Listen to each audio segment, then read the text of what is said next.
సింగరేణి కంపెనీని కాపాడిన ఘనత కాకా వెంకటస్వామికి దక్కుతుందన్నారు బెల్లంపల్లి కాంగ్రెస్ ఎమ్మెల్యే జి వినోద్. కార్మికుల సమస్యలను పరిష్కరించేందుకు కృషి చేస్తానన్నారు. మంచిర్యాల జిల్లా బెల్లంపల్లి శాంతి ఖని బొగ్గు దగ్గర ఎన్నికల ప్రచారం చేశారు వినోద్. కాంగ్రెస్ అభ్యర్థి గడ్డ వంశీకృష్ణను మంచి మెజారిటీతో గెలిపించాలని కోరారు. కార్యక్రమంలో ఐఎన్టీయూసీ, ఏఐటీయూసీ, సిఐటీయూసీ యూనియన్ నేతలు పాల్గొన్నారు. అందులో భాగంగానే మన శాంతిగానికి రావడం ఒకటే అడుగుతున్నా, మన హక్కును మనం కాపాడుకోవాలన్నా అవుతా కాపాడుకోవాలి కదా. ఇప్పుడు మోడీ బీఆర్ఎస్ ఇద్దరు కలుసుకున్నారు, ఆ ఒప్పందం అయిపోయింది, సీక్రెట్ మీటింగ్ అయిపోయింది.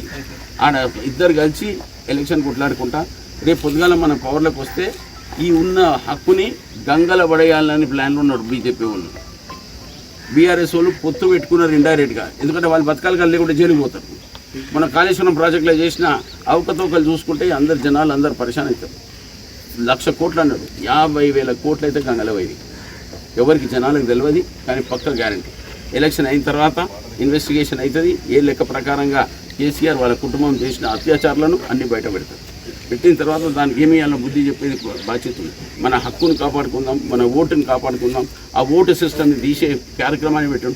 లాస్ట్కి ఏ స్టేజ్కి వచ్చిందంటే మోడీది నువ్వేం బట్టలు వేసుకోవాలి, ఎవరిని పెళ్లి చేసుకోవాలి, ఎవరింటికి పోవాలి అనే రెస్ట్రిక్షన్ లెవెల్కు మనకున్న ఫ్రీడమ్ని బర్బాద్ చేసే కార్యక్రమాలలో ఉన్నాడు. దయచేసి ఆయన దిక్కు మొగ్గు చూపించకండి.